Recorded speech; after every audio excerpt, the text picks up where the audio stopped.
నమస్తే.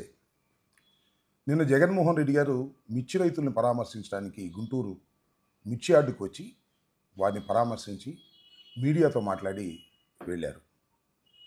దీనికి అనుమతి లేదని ఎన్నికల కోడ్ ఉందనేటువంటి నెపంతో జెడ్+ సెక్యూరిటీని కూడా ప్రొవైడ్ చేయలేదు.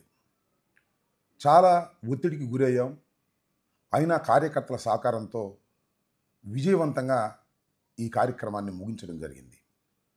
ఎప్పుడైతే జెడ్+ సెక్యూరిటీని కల్పించకోకుండా మానేశారో ఉద్దేశపూర్వకంగా, అప్పుడే అనుకున్నాం తప్పనిసరిగా ఒక కేసు రిజిస్టర్ చేస్తారు జగన్మోహన్ రెడ్డి గారి మీద, తదితరుల మీద అని.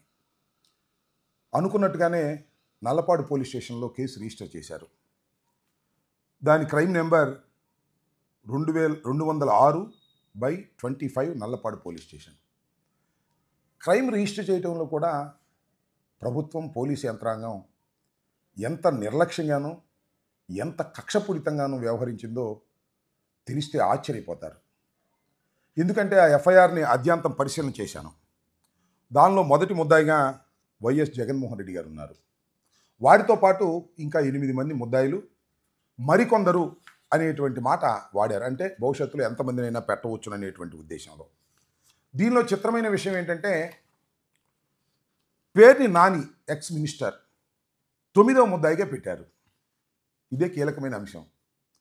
ఎందుకు కీలకమైన అంశం ఉంటున్నానంటే, పేర్ని నాని గారు, ఎక్స్ మినిస్టర్ గారు, బందరు మాజీ శాసనసభ్యులు అసలు నిన్న పర్యటన వైపే చూడలేదు. పర్యటన వైపు చూడకపోయినా పేర్ని నాని గారి మీద కక్షతో ఆయన పేరు పెట్టవలసిందే. కొన్ని పేర్లు స్టాండర్డ్గా ఉన్నాయి వాళ్ళ దగ్గర. లోకేష్ బాబు గారు ఏది డిక్టేట్ చేస్తే ఆ పేరుని వరుసని పెట్టేటటువంటి కార్యక్రమం. రఘురామ్ గారు, తలసి రఘురామ్ గారు, లేళ్ల అప్పిరెడ్డి గారు, మోదుగుల వేణుగోపాల్ రెడ్డి గారు, కొడాలి నాని గారు, అంబటి రాంబాబు గారు, మేయర్ శివనాగ మనోహర్ గారు, ఈ రకంగా పేర్లు పెట్టుకుంటూ వచ్చారు. నేను మరీ 1-2 సార్లు చూశా. ఎందుకంటే వల్లభనేని వంశీ పేరు కూడా పెట్టారేమో పొరపాటుని అని. కానీ కొంత జాగ్రత్త తీసుకున్నారులేండి. వంశీ రిమాండ్లో ఉన్నాడు కాబట్టి అది పెట్టకోకుండా జాగ్రత్త పడ్డారు. అంటే ఎంత అలసత్వంగా, ఎంత కక్షపూరితంగా ఈ ప్రభుత్వం వ్యవహరిస్తుంది అని చెప్పడానికి ఇదొక చిన్న ఉదాహరణ మాత్రమేనని మనవి చేస్తున్నా. పేర్ని నాని గారు పర్యటనకు రాకపోయినా పేర్ని నాని గారు మీద కక్షతో దీనిలో ఇంక్లూడ్ చేయటం అనేది ఎంత దుర్మార్గమైనటువంటి అంశమో ఒక్కసారి రాష్ట్ర ప్రజానీకం ఆలోచించాలి. ఇది పోలీసుల అసమర్థత, ప్రభుత్వానికి పోలీసులు చేస్తున్నటువంటి ఊడిగంగా నేను అభివర్ణించదలుచుకున్నాను, ఆరోపించదలుచుకున్నాను. ఇంకొక విషయాన్ని కూడా ఇక్కడ చెప్పాలి. పాపం రాత్రి తండ్రి కొడుకులు ఇద్దరు కూడా నిద్రపోయి ఉండరు.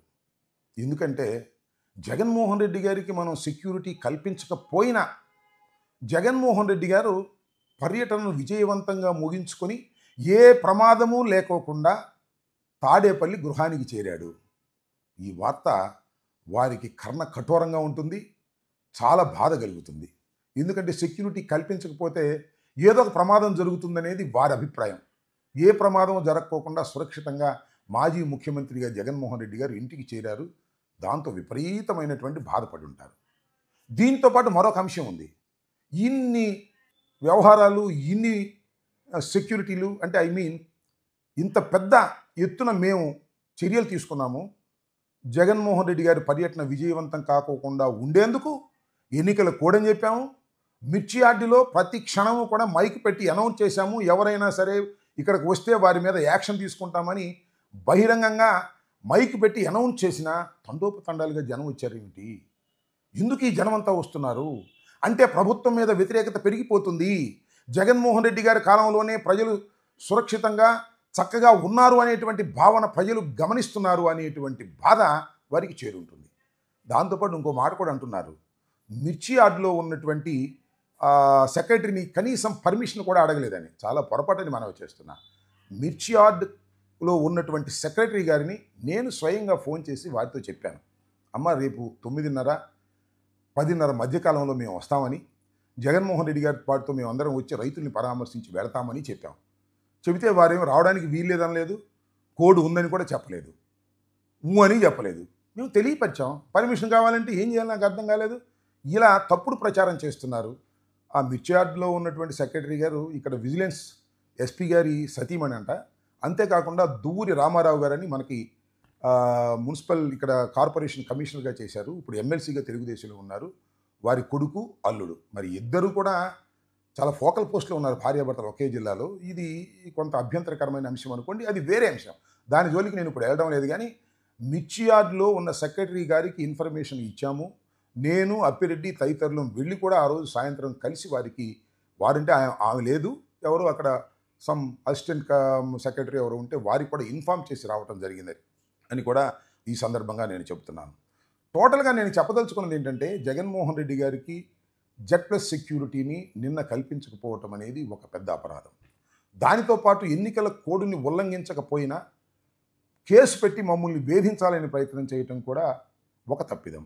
దాంతోపాటు అసలు పర్యటనకు రాని వారి పేర్లు కూడా పెడుతున్నారంటే పోలీసులు, ప్రభుత్వం ఎంత గుడ్డిగా, నిర్లక్ష్యంగా, కక్షపూరితంగా వ్యవహరిస్తుందో అర్థం చేసుకోవాలని రాష్ట్ర ప్రజానీకాన్ని ఈ సందర్భంగా నేను కోరుతున్నాను. ధన్యవాదాలు.